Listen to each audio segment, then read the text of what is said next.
Hey, I'm Decathlon Gamer. Welcome back to PCM21 Career Mode. We're on episode 70. Couple things. First off, we're going to have some information here at the beginning of this episode. Also, additional information. I've had a very long day, week, month. Actually, it's now a new month, so I guess it hasn't been that long yet. But anyway, I just finished a remodel. Just actually minutes ago, remodel on my bathroom. So I've been putting a lot of time into that, and I've run myself out of time to get this episode in following the conclusion of the Giro and obviously the victory there. I've found myself with just a little short on time to get this next one in. So it's going to be a little shorter today. As for what we're up to, well, let's start with the information piece and then just get to whatever we can get to. First off, our financial issues that we were having a season ago wiped away. No longer a problem whatsoever. Not to say that it couldn't become a problem pretty quick, but after winning the Giro, we just claimed $360,000 in prize money, more than doubling our balance, way more than doubling our balance. And so we're in a good place now. 650K. We have that new sponsor this year. We're increasing our funds for next season. Speaking of, what are we increasing them by? If I check the right place, we are looking at 150K up from 120. So we're going to have an additional 30,000. We weren't actually spending everything at this point either. Staff isn't the concern that it was, and we'll be able to add some staff back in as we go on. And depending on how the re-signing of Burlikov goes and Martin Guerrero, I think we're headed for World Tour next season. Don't want to jinx myself, but we've got the 100% locked down. I mean, I'm assuming that they are beyond over the moon with our performance. Not only, well, the objectives this season, yeah, mixed bag. But the noteworthy results, we're looking at Chilean. They're still very impressed by that. But yeah, first place, Giro d'Italia. That's a big plus. I mean, just from the Giro, we've got 10 pluses for our sponsor confidence. That's pretty mega. Some bad news is that Burlikov started his fitness peak yesterday, the 9th of June. Really bad timing, as the tour is going to start just before the end of the month. I think it's going to be June, last couple days. So we're looking at probably missing his window, or it ending somewhere during the first week of the tour. So we're not going to have the benefit of that. That could hurt us. But here's teams for 4 upcoming races, late season races, whether we get in or not. Euro Eyes, we're in. Bank, we're in. Quebec, not in. I don't think I asked. Or Montreal, doesn't fit our profile, don't care for it. We're out of those 2. After claiming the Giro victory, Burlikov temporarily moved up to first place in the World Tour rankings, even though we have not been to very many, or only some World Tour races this year anyway. Certainly not all.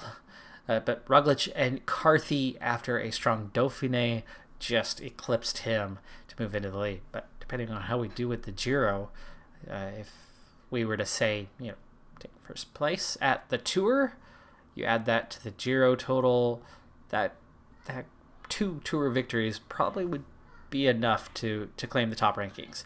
But he's crushing the Continental rankings. I mean, he's more than double second place, while Martin Guerrero was anyway in the top 10 until just recently. And overall super prestige, wide margin. So we have a wide margin with our lead there. But we'll see how we do. Obviously, the Tour victor is going to claim a lot of points. As a team, we sit 10th in the World Tour rankings. And again, the first part of the year up till now, at least prior to the Giro, was the classic season, which didn't suit us really at all. So we're just now getting into the meat and potatoes of our portion of the year where we can excel. We still don't have enough depth as a squad to really compete on multiple fronts. For example, the Dauphiné, I had a pretty weak team. Isakov was the strongest there. I think he ended up in 14th. It was all quick simmed, but 14th isn't terrible, but it certainly isn't going to amass more than a few points. I think you've got to be, top 16 or 17 to get any points at all. But again, Continental, fairly comfortable, especially considering I've quick simmed the majority of Continental races this season. Super Prestige, sitting in 4th place. It's a good place, but it's definitely not top. We're not there yet. We have some work to do yet, but we've come a long ways from where we started. National Championships, Latvia. I've got Igashin setting off right now, and this is a tight contest. We've got 27K to go. Igashin's race day condition is not going to help me sort out terribly well what I need to do, but for him, I'm only going to ride long enough to kind of figure out how hard can you go. 75, looking at that, and it's not too far off, but it looks like we have a little bit in reserve at the moment. In fact, it's a little bit too much in reserve, I think, because this is the uphill section. It's harder.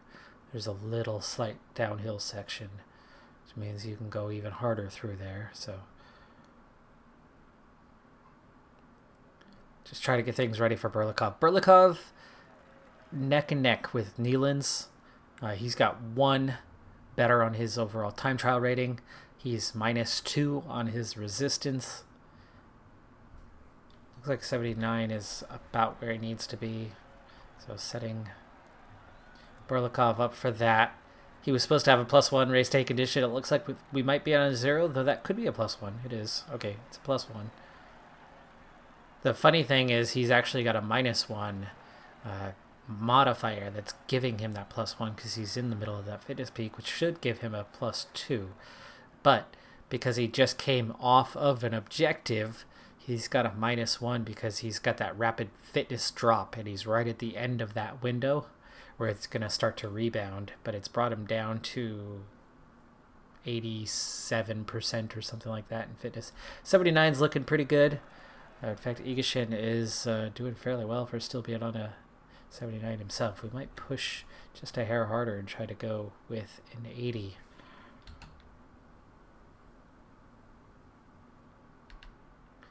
Okay, Igashin already just 4th place at the time check. There's only 1 time check.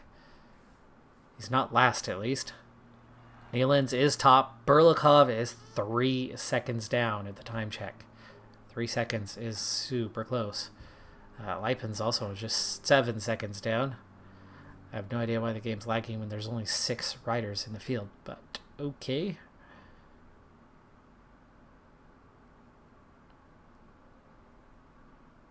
Oh yeah, there's definitely spare energy here, but Berlikov, looking at that, there isn't. But I think that's the descent, so we're going to push that a little harder. That should be the kind of stuff that'll make up 3 seconds. But did they have the ability to make up 3 seconds? 1K to go. Tack to the finish line. Igashin into the lead so far. Berlikov, I'm going to push harder. I'm going to push to an 83. Let's see how these guys are doing. Igashin's still the only one across the line. He's already dropped a second. He's a minute 26 down on Lipin's. Slow this down. I want to compare. Igashin's, okay, he was there. He was 43 seconds. He was, boy, that's a big difference. This is pretty early in this. 2K to go.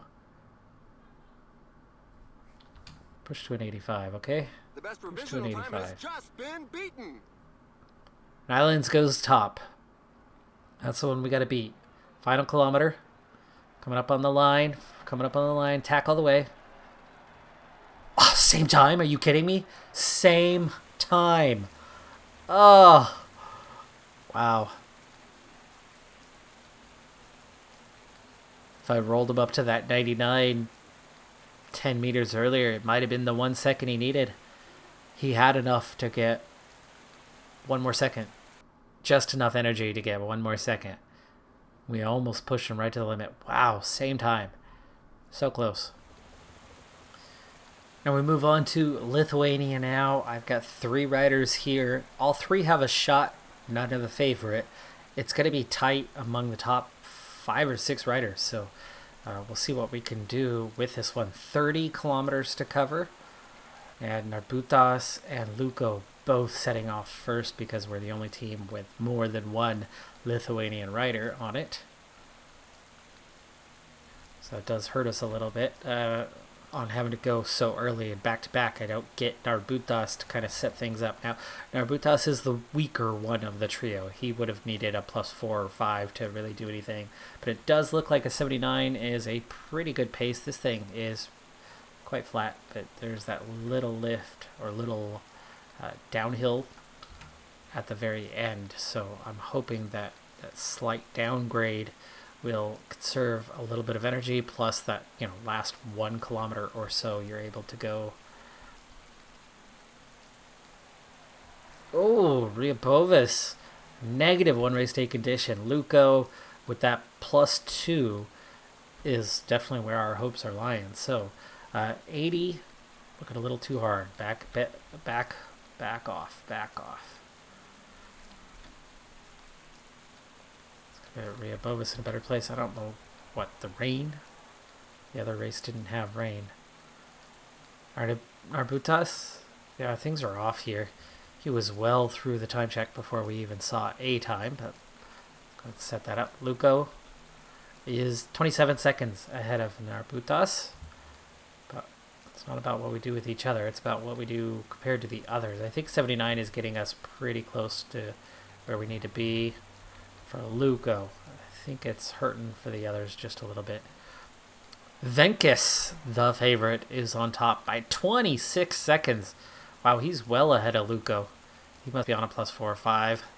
So we're really battling it out for second and third. Ribcast, even faster. Ouch. So, looks like we're just fighting to get on the podium at this point. 1.5K. Push it out. 700 meters.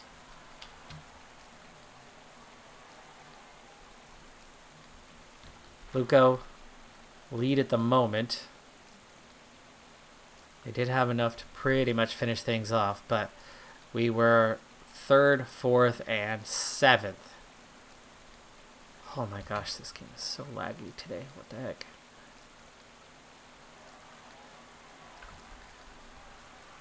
I scaled things down. At least I thought I scaled things down. I need to just replace my graphics card. It's a super expensive one, but I think it just got used and abused a little bit too much over the last year. Or it's just a bad model, because it's literally the second one that I've had of the same one. The first one died in a month. They replaced it, but still. And Ryabovas. How are we looking on those times, by the way? Luko is top, so we beat Venkis. That was good. Venkis went too hard. He faded. And so did Ribcast. Luko takes the win. Okay. Nice. So we moved up from 3rd to the win. Ryabovas nearly moved on to the podium. Narbutas also finishing strong, moves up from 7th to 5th. So we managed our pace better than everybody else. Finished stronger, moved up the order. Everybody but Ryabovas. He moved up on time, but he didn't move up on position. But yeah, there you go. Okay. We got a win. That's good. I was a little disappointed that Berlikov came up literally on same time. 1 second from claiming victory.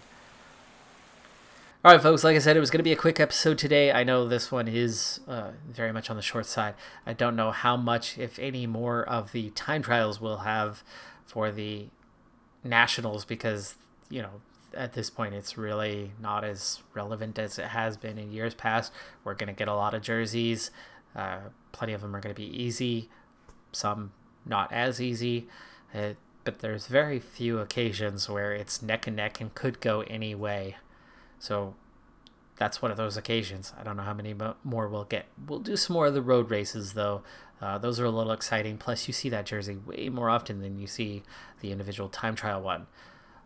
All right. I'm Decathlon Gamer. Like, comment, subscribe. See you next time. Have a good one. Be safe out there. And bye for now.